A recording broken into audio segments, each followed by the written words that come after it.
तूल पकड़ता चला जा रहा है। कल विपक्ष की तरफ से कई बड़े नेता खुद राष्ट्रपति से मुलाकात के लिए आगे बढ़ रहे हैं।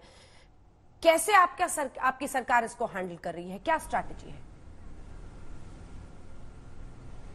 देखिए, किसी भी राजनीतिक दल अथवा नेता का अधिकार है, अगर महामहिम राष्ट्रपति जी उन्हें समय दे तो जाकर अपनी बात राष्ट्रपति जी के सम्मुख रख सकते हैं।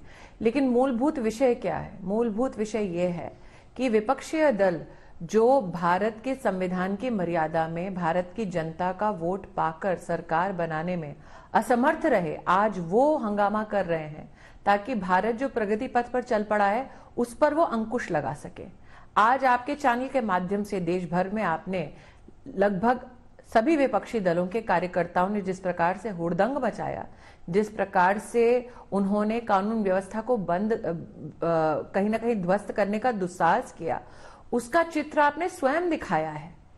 विपक्ष अपनी बंदूक चला रही है किसान के कांधे से, और विपक्ष की मंशा ही नहीं है कि किसान का उत्थान हो अथवा कृषि क्षेत्र में किसी प्रकार का एक बदलाव हो जिससे देश का किसान और उन्नत हो पाए, वो और समृद्ध हो पाए।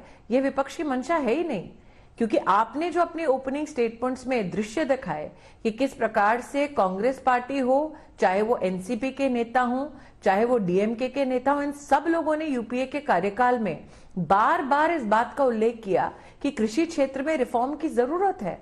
आज वही रिफॉर्म जब संसद के आशीर्वाद से राष्ट्र के सम्मुख प्रस्तुत होता है तो उसका विरोध विपक्षीय पार्टी मात्र इसलिए कर रहे हैं क्योंकि वो अपनी राजनीति चमका सके।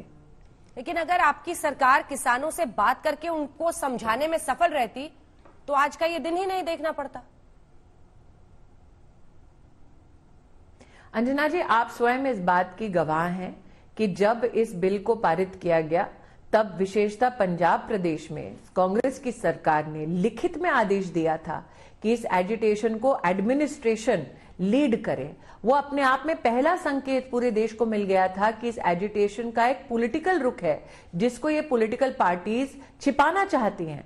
धीरे धीरे जब परतें खुलने लगी, आप जैसे चैनलों ने भी फिर ये प्रश्न खड़ा किया विपक्ष के सम्मुख कि आप कांग्रेस पार्टी विशेषता अपनी मैनिफेस्टो में साल 2019 में इस बात का उल्लेख करती है कि एपीएमसी एक्ट को ध्वस्त कर देना चाहिए। 2013 का आपने आज अपने ओपनिंग स्टेटमेंट्स में बयान किया कि किस प्रकार से न सिर्फ कांग्रेस के नेता बल्कि स्वयं निवर्तमान अध्यक्ष ने इस बात का बड़े हर्षोल्लास के साथ स्वागत किया कि हम एपीएमसी की पूरी इस फ्रेमवर्क से सब्जी और फलों को डीलिस्ट कर देंगे। तो कांग्रेस के दोगलेपन के साथ साथ एनसीपी के जो हमारे निवर्तमान कृषि मंत्री थे यूपीए के कार्यकाल में, शरद पवार जी, उन्होंने न सिर्फ चिट्ठियां लिखी देश भर में मुख्यमंत्रियों को कि आप एपीएमसी एक्ट को पूरा ध्वस्त करें अथवा उसको एक नया जामा पहनाएं, उन्होंने बाकायदा रिपोर्टर्स के साथ इंटरव्यूज किए हैं जिसमें उन्होंने कहा है कि इस प्रकार के रिफॉर्म की दरकार है। लेकिन अंजना जी, विपक्ष ने जब ये बिल संसद में आए थे चर्चा के लिए तब दो विशेष भ्रम चलाए। एक, एमएसपी ऑपरेशन देश में बंद हो जाएगा। बिल्कुल बंद नहीं हुआ। नरेंद्र मोदी सरकार ने सदन में और सदन के बाहर आश्वस्त किया एमएसपी ऑपरेशन चलता रहेगा। और मैं 2 सेकंड आपका इस विषय पे लूंगी। सितंबर महीने के बाद जो एमएसपी ऑपरेशन चला देश में, मैं मात्र अगर धान की बात करूं तो देश के 33 लाख किसान उसमें शामिल हुए। उन्होंने 336 लाख मेट्रिक टन अपना धान एमएसपी ऑपरेशन के माध्यम से सरकार ने उसकी खरीद की। 60,000 करोड़ से ज्यादा पैसा इन 33 लाख किसानों के खाते में गया, जिसमें से 60% किसान पंजाब से हैं। ये आज सबसे बड़ा प्रमाण है कि सरकार ने जो वचन दिया था सदन में और सदन के बाहर कि एमएसपी की पूरी व्यवस्था चलती रहेगी, 33 लाख किसान मात्र धान की खरीदी में, इसका जीता जागता उदाहरण है कि सरकार ने एमएसपी ऑपरेशन चलाया और बहुत सफलतापूर्वक चलाया। दूसरा भ्रम, दूसरा झूठ जो विपक्ष ने कहा था जब संसद में यह बिल प्रस्तुत हुआ कि मंडियां देश भर की भारत सरकार बंद कर देगी।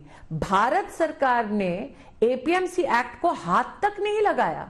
मंडी आज बंद करने का दुस्साहस कौन कर रहे हैं? विपक्ष के कार्यकर्ता जनता जनार्दन के ऊपर डंडे बरसा रहे हैं। ट्रेन राष्ट्रीय संपत्ति है, उसको रोक रहे हैं।